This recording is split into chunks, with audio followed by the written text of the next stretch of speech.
Well, here's the story. I'm still with Russell Quirk. Well, Russell, suddenly, quietly, just when we thought it was all over, it turned out that that complete waste of time and space, Cop29 in the oil town of Baku, Azerbaijan, an oil-rich nation, where the president gave a speech to say, thank God for oil. Thank you very much for oil. It's a gift from God.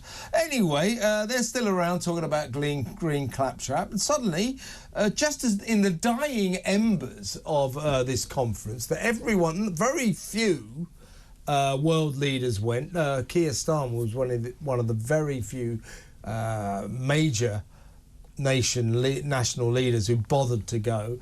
Macron didn't go, Olaf Scholz from Germany didn't go, Ursula von der Leyen from the EU didn't go, Modi didn't go. Well, China, America and India, who contribute 80% of... Modi from India didn't go, China didn't go, America didn't. No one went except for Starmer. He left. Anyway, about a week after he's left, or quite a few days after he left, suddenly this lot are sitting around, this bunch of glorified office clerks. I can't imagine who's left.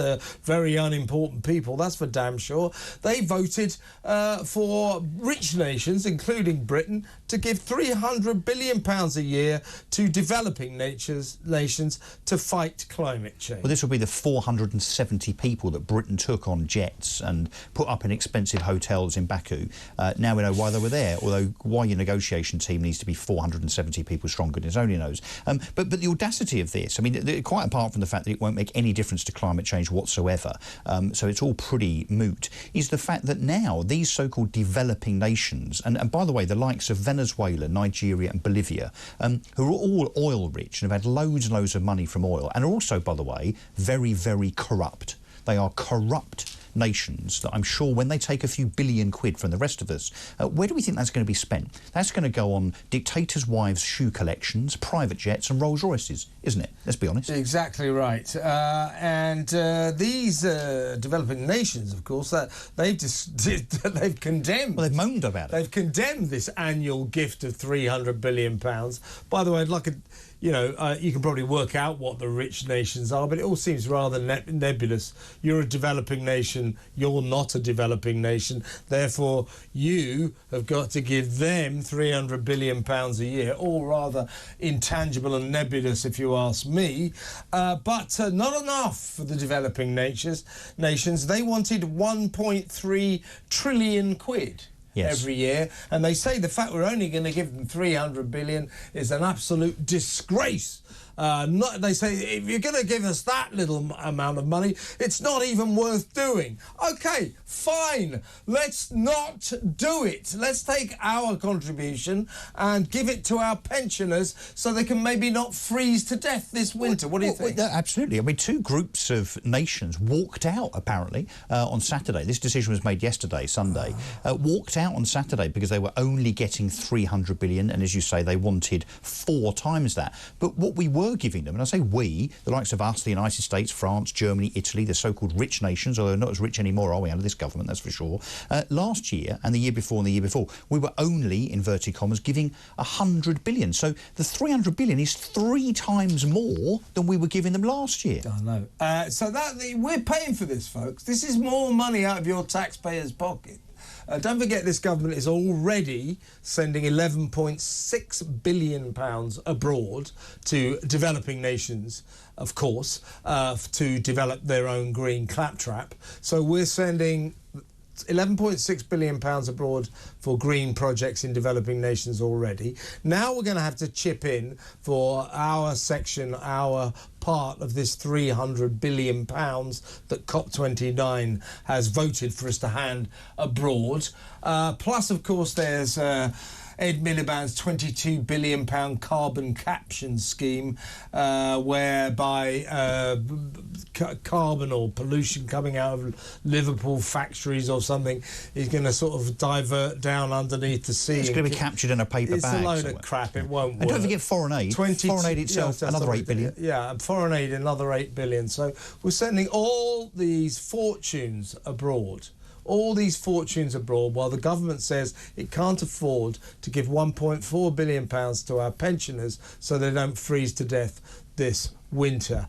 And also so that they that if we took this money, maybe we would allow the farmers to pass their farms down without 20% inheritance tax.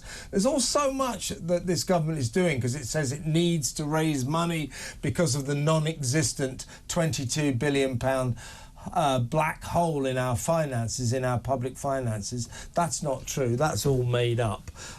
So they need to pay this. Well, OK, even if we accept the lie that there is a £22 billion black hole in our finances, how about filling that black hole with our portion of the £300 billion that Cop29 has just voted to give abroad? With the £11.6 billion we're going to send abroad for green Claptrap, with the £22 billion a year that crazy Ed Miliband's going to waste on carbon capture nonsense that doesn't work.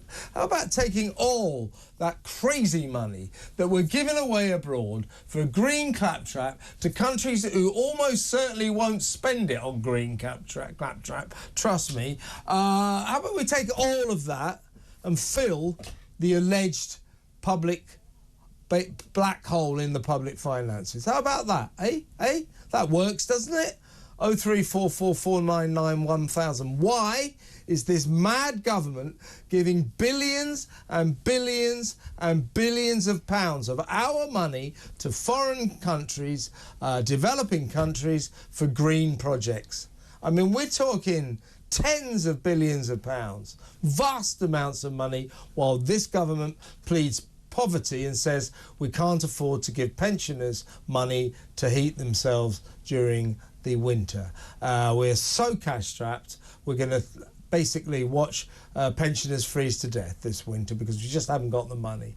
Plus farmers, you know, why are we punishing them when we don't have to give all this money abroad? Let me know what you think, but I think we are in the hands of lunatics. Absolutely. And Kev, no one voted for this. None of this was in the mandate.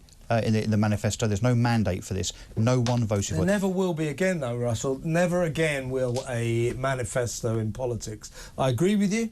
We're conned, but get used to it, folks. Every election campaign, now that Labour has set the die, every election campaign will just be these parties lying to us, and then when they get voted in, they'll do what they always intended to do, what they always told lies about. I'm afraid that the honour of a manifesto that tells the truth is a thing of Britain's political past. It's a shame, but it's the way it goes.